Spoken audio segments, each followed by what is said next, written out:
사지마비 상태인 46살 남편. 이 남편의 인공호흡기 전원을 아내가 꺼버렸고요. 남편이 죽었습니다. 그런데요, 이 사건에 반전이 있습니다. 대한민국의 숨겨진 강력 사건 시리즈, 오늘은 2016년 경북 구미로 갑니다. 사지마비 남편을 죽인 아내, 간병살인 사건인데요. 그런데 대법원까지 갈 정도로 법정 공방이 치열했습니다. 그리고 상당한 반전도 있었는데요. 또한 시어머니를 비롯해서 시댁 식구들이 이 며느리를 용서했습니다. 도대체 어떤 사건이 있었던 거냐? 오늘도 판결문에 있는 이야기만 정확하게 소개해 드립니다. 구미에 있는 한 병원 602호 병실이었는데요. 여기에 사지마비 상태인 남편이 누워 있었습니다. 그리고 밤 10시 아내가 남편의 인공호흡기를 꺼버렸습니다. 이 가족의 인공호흡기를 꺼버린 사건 생각보다 많이 있는데요. 이 사건의 형량은 징역 3년입니다. 이 형량 적당한지, 너무 무거운지, 아니면 너무 가벼운지 이 영상 다 보시고 의견 부탁드리겠고요. 그리고 판결문을 보면은요, 이거 뭐지? 싶은 부분이 상당히 많이 나오는데요. 자세히 살펴보겠습니다. 그런데 사실 그 살해 장면 그 자체보다는 그 앞뒤에 있었던 사정과 사연이 훨씬 더 중요해 보입니다. 이 남편 46살 전신마비 상태였습니다. 병명이 1심 판결문에 기재되어 있는데 굉장히 깁니다. 사지마비를 동반하는 특발성, 다발성 신경병증 및 호흡근 마비에 의한 호흡 부전. 엄청 길죠? 그런데요, 2심 판결문에는 한 단어로 정리됩니다. 바로 루게릭병. 네, 많이 들어보셨을 겁니다. 온몸의 근육이 점점 움직이지 않게 되는 거죠. 그러다가 호흡 관련된 근육까지도 마비가 되고 결국은 사망하는 질병입니다. 루게릭이 미국의 유명한 야구 선수였죠. 그래서 이 남편 결국 인공호흡기 없이는 숨을 쉴 수 없는 상태가 됐습니다. 2013년 12월에 입원을 했고요. 입원한 지 3년 만에 이런 일이 벌어진 건데, 사실 이런 간병살인 사건에는요, 이 제3자가 이해하기 어려운 그런 사정들이 있습니다. 또 사연을 다 알기도 어렵죠. 그 집안만의 사정, 어려움, 고통이 다 있기 마련인데 지금 이 영상 보시는 분들도 아마도 그런 분들 계시지 않을까 싶고요. 사실 저도 마찬가지예요. 저희 어머니가 한 20년 넘게 중병으로 투병 생활을 했기 때문에 누구보다 이런 사정들을 잘 알게 되는데, 그런데 사실 가족 중에 누군가의 희생이 따를 수밖에 없습니다. 그리고 그로 인해서 오히려 더 똘똘 뭉치는 경우도 있지만, 반대로 완전히 원수가 되고 가족이 해체가 되고 심지어 범죄로 연결돼서 감옥까지 가는 경우도 있거든요. 남보다 더 못한 가족관계, 원수 같은 사람이 되는 경우도 있는데, 다양한 사건이 있으니까요. 직접 겪은 사연, 현재 겪고 계신 일들, 주변에서 본 일들 댓글로 공유 부탁드리겠습니다. 자, 다시 이 사건으로 돌아오면요, 판결문에 디테일이 담겨 있습니다. 첫 번째, 2심 판결문에 있는 내용인데요. 환자였던 남편의 입원 초기 모습입니다. 절망감이 느껴집니다. 자포자기도 느껴집니다. 판결문 표현 그대로 옮겨볼게요. 피해자가 루게릭병으로 입원한 초기 무렵인 2013년 12월 치료에 대해서 매우 비협조적인 모습을 보였다. 심지어 공기 호스를 자신의 치아로, 그러니까 이로 잘라버리고 이제 뱉어버리는 그런 행위까지 했거든요. 그리고 연명치료 중단하려는 의사까지 표현했다. 그러니까 입원하자마자 나 살고 싶지 않다, 이런 의사를, 나 치료받고 싶지 않다, 이런 의사를 행동으로 표현했다는 겁니다. 이게 굉장히 중요합니다. 왜냐하면 아내는요, 살인이 아니라고 주장했기 때문입니다. 물론 내가 안 죽였다, 내가 전원 안 껐다, 내가 안 눌렀다, 이런 주장이 아니에요. 뭐냐면 남편이 나를 죽여달라고 부탁을 했다. 그래서 그 부탁을 들어준 거다. 그러니까 보통 살인죄가 아니라 형량이 낮은 촉탁살인죄, 부탁에 따른 살인죄다, 이런 주장의 근거가 됐기 때문인데요. 그런데 시간이 지나면서 남편이 달라졌습니다. 간호사의 진술이 있습니다. 뭐냐면 가끔 힘들다는 표현을 하긴 했지만 삶에 대한 애착이 강했습니다. 그리고 노트북으로 성경 공부 등도 열심히 했습니다. 자, 이게 손가락 하나 움직이기 힘든 사람이잖아요. 그런데 노트북으로 성경 공부를 했다. 살려는 의지가 회복된 겁니다. 이거 굉장히 중요한 단서라고 볼 수 있겠죠. 아무튼 남편이 이렇게 누워있는 동안에 아내는 옆에서 실제로 간병을 했습니다. 2014년 1월부터요 2016년 3월까지, 사건 당일까지 2년 2개월입니다. 2심 판결문에 이런 내용이 적혀 있어요. 오랜 기간 피해자를 극진히 간호했다. 자, 형식적으로 옆에만 있던 게 아니라, 하는 척만 했던 게 아니라 실제로 진짜로 열심히 매달려서 간호를 했습니다. 그에 대한 증거도 있습니다. 변사자의 처가 작성한 병상일지라고 증거목록에 적혀 있거든요. 아내가 2년 넘게 직접 손으로 기록해온 병상일지입니다. 여기에는 또 오래 간병하다가 내가 지쳐버렸다, 이런 기록까지 있었습니다. 그런데요, 사실 이것만으로 다 설명되지 않아요. 다른 사건에서 볼 수 없는 특별한 배경도 있어 보입니다. 뭐냐면요, 이 사건 직전에, 그러니까 살해하기 직전에 아내에게 사건이 하나 터집니다. 판결문 내용 그대로 읽어드릴게요. 피고인, 그러니까 아내는 피해자인 남편의 장기간 입원에도 불구하고 병이 호전되지 않았고, 또한 의료비 부담이 가중되었고, 또한 자녀에 대한 학대 사건으로 경찰에서 조사를 받고 언론에까지 보도되고 계속해서 경찰의 출석 요구를 받으면서 심리적 압박감을 느끼게 되자 남편을 살해하기로 마음먹었다. 자, 이 한 문장에 대단히 많은 내용들이 담겨 있습니다. 하나씩 순서대로 풀어보죠. 첫째, 병이 안 낫는다. 루게릭병이니까 호전을 기대하기 어렵습니다. 호전이 안 되죠. 치료할 수 없습니다. 2년 2개월이 지났잖아요. 남편은 인공호흡기에서 떨어질 수가 없는 상황, 그리고 이게 낫게 된다고 기대할 수 없는 상황, 희망이 생길 수가 없죠. 둘째, 의료비 점점 쌓여갔습니다.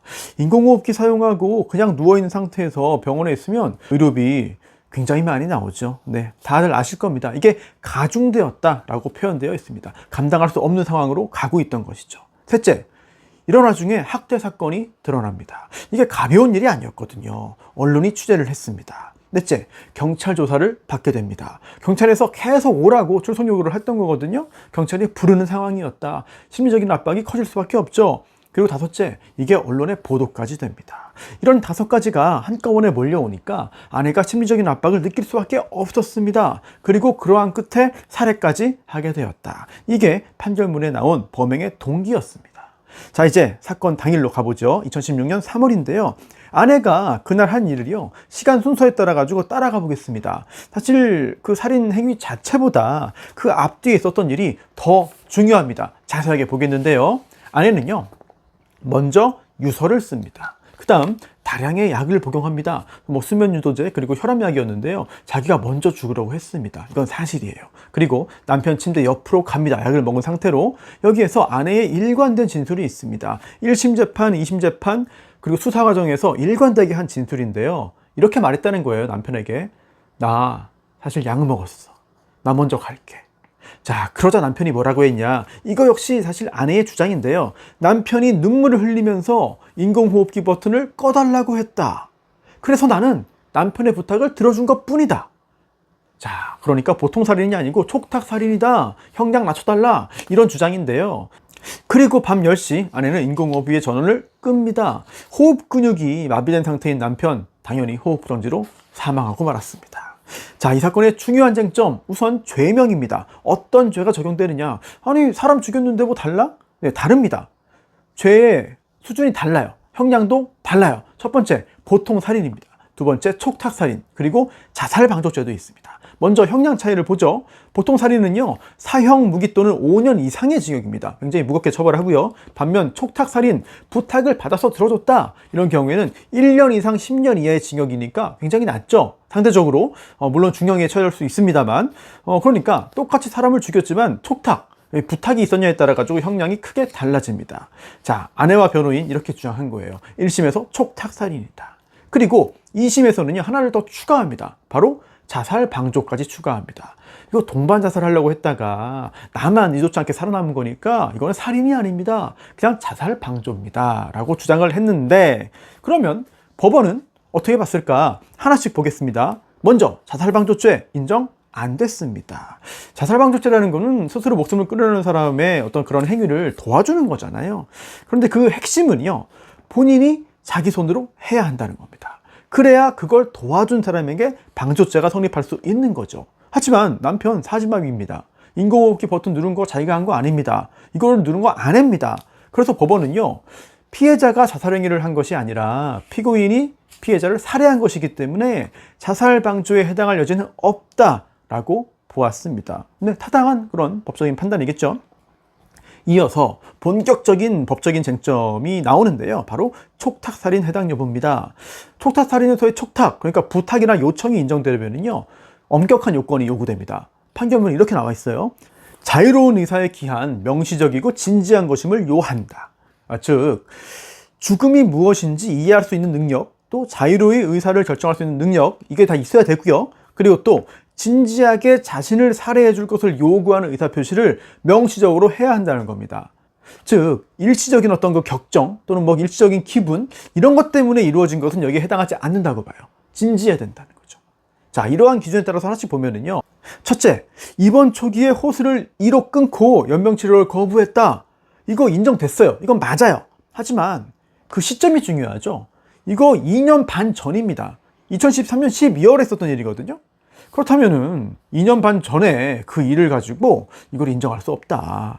또한 옆에서 본 간호사의 진술도 있었거든요. 그 시기 이후에 스스로 생존에 대한 의지를 강하게 가지게 된 것으로 보인다. 따라서 2년 전에 그러한 의사표시나 행동들은 이 사건 당일에 촉탁이 될 수 없다라고 보았습니다. 두 번째, 평소 피해자의 태도, 남편의 태도인데요. 간호사의 진술에 따르면 가끔 힘든다는 말을 했지만 삶에 대한 애착이 강하고 그리고 노트북으로 성경 공부를 했다. 이거 살려고 노력했던 사람입니다. 그런 사람이 갑자기 아내에게 곧바로 나도 데려가줘 이렇게 말했다? 호흡기 꺼줘 이렇게 말했다? 법원은 선뜻 납득하기 어렵다고 봤습니다. 셋째, 이거는 2심에서 추가된 건데요. 아내가 재판에서 이런 주장했습니다. 사건 발생 6개월 전부터 남편이 저에게 이런 말을 자주 했습니다. 너무 고통스럽다. 현실을 벗어나고 싶다. 죽고 싶다. 이런 말을 수차례 했다고 주장했어요. 그러면 정말 남편이 그런 말을 했냐? 이걸 따져봐야 되는데 남편이 아내에게만 했을까? 만약 했다면 다른 사람에게도 그 말을 했어야 되지 않냐? 그런데 그런 증거가 없습니다. 그리고 또 아내도 만약에 남편한테 그런 말 들었으면 시댁 식구들에게 그걸 전달했을 법도 한데 누구에게도 전달한 적이 없어요. 다른 사람 들었다는 사람이 아무도 없습니다. 그리고 또 평소에 가장 가까이서 환자를 본 사람 누구냐? 오히려 간호사들이거든요. 근데 간호사들의 진술에 따르더라도 남편이 그런 말을 했을 것으로 보이지 않는다. 그래서 법원은요, 피해자, 남편이 그러한 말을 했을 것으로 보이지 않는다고 결론을 내렸습니다. 또 네 번째, 설령 아내의 주장이 다 사실이다 라고 하더라도, 그러니까 100번 양보해서 남편이 정말 전원 꺼줘, 호흡기 꺼줘, 나도 같이 죽을래 라고 말을 했다고 쳐도 그게 진정한 의미의 법적인 촉탁이 되냐, 부탁이 되냐, 요청이 되냐, 이거 아니라는 겁니다. 즉 피해자가 이러한 말을 했다고 하더라도 장기간의 투병 생활의 고통에서 오는 일시적인 감정 또는 아내가 자살한다는 말을 듣고서 감정이 격해진 데 따른 순간적인 기분에 의한 것일 뿐 자유로운 의사에 기한 진지한 촉탁이라고 보기 어렵다라고 봤습니다. 그래서 이렇게 자살방조도 아니야, 촉탁살인도 아니야, 보통살인이 인정돼서 1심에서 징역 3년 실형이 나왔는데 검사는 너무 가볍다고 항소했고요. 그리고 아내는 너무 무겁다라고 항소했습니다. 양쪽 다 불만이 있었는데 2심은 둘 다 기각합니다. 징역 3년이 적당하다라고 본 건데요. 양형 이유에 이렇게 나와 있습니다. 먼저 사람의 생명은 그 무엇보다 소중하다. 이거를 앗아가는 행위는 어떠한 이유로도 합리화되거나 용납될 수 없다라고 봤습니다. 이러한 점에서 실형 선고 불가피하다, 집행유예로 받을 수 없다는 거죠. 보통 집행유예의 요건이 있는데요. 징역 3년을 선고하면서는 집행유예에 선고할 수 있어요. 근데 징역 3년을 초과하는 징역 3년 6개월, 4년, 5년의 경우에는 집행유예를 아예 못 하거든요. 그래서 징역 3년 선고하되 집행유예 5년을 붙일 수가 있습니다. 그런데 2심에서 안 했거든요. 피고인 입장에서는 굉장히 아쉬울 수 있다, 그런 생각도 듭니다. 왜냐하면 2심에서 유리한 사정을 굉장히 많이 지적을 했거든요. 적시를 했거든요. 이것도 하나씩 보시죠. 첫째, 오랜 기간 극진이 가능한 건 사실이다. 둘째, 자신의 신병을 비관해서 다량의 약물 등을 먹고 이제 스스로 목숨을 끊으려고 기도를 한 다음에 더 이상 남편을 돌봐줄 사람이 없다고 생각해서 이 사건 범행에 이른 것으로 보인다. 이거는 동기에 참작할 만한 사정이 있다고 본 겁니다. 또 셋째, 피해자의 모친, 이 가해자인 아내 입장에서는 시어머니죠. 시어머니를 비롯해서 유족들이, 시댁 식구들이 며느리 선처를 탄원했습니다. 용서를 했습니다. 시어머니가 편지가 있었어요. 네, 며느리 용서해달라. 그러면서 자기 아들 죽인 사람에 대해서 선처해달라고 탄원서까지 냈습니다. 또 넷째, 전과 없어요. 자, 하나 있긴 한데 교통사고입니다. 즉 교통사고 내가지고 교통사고 처리 특례법 위반으로 징역 집행유예 받은 거 외에는 다른 전과가 없었습니다. 자, 이런 걸 종합해가지고 살인죄를 적용하되 처단형의 범위 징역 2년 6개월에서 징역 15년인데요. 그 사이에서 양형위원회의 권고 형량인 징역 3년과 5년이 나왔는데 그 사이에서도 가장 아래쪽인 징역 3년, 이게 1심에서 나왔고요. 2심에서도 유지가 됐어요. 집행유예가 붙지 않고. 그리고 대법원까지 갔습니다만 이게 확정돼서 징역 3년을 복역하게 됐습니다.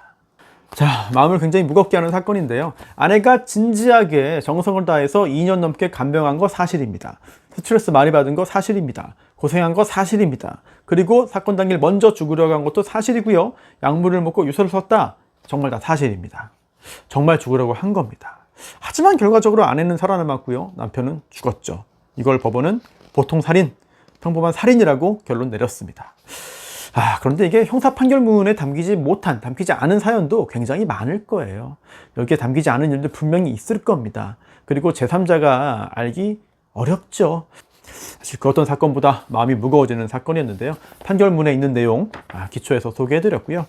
이런 일 직접 겪은 분들, 또 지금도 기약 없는 간병에 지쳐가고 있는 분들 꽤 많을 것 같아요. 또는 내 주변에 이런 사람들이 있는 경우도 상당히 많아요. 간접적으로 보는 경우도 많을 것 같은데, 이게 얼마나 힘든지, 얼마나 어려운지 이게 당사자 아니고서는 참 알기가 어렵습니다. 그래서 언급하기도 참 죄송할 정도인데요. 힘내시라는 응원의 이야기, 그리고 또 공감한다는 이런 메시지를 전해드리는 방법밖에 참 도와드릴 방법이 없기 때문에 저도 역시 마음이 무거워지네요. 저는 다음 시간에도요, 생각거리가 많은 대한민국의 강력 사건을 찾아서 판결문에 기초해서 여러분께 계속 소개해 드리겠습니다.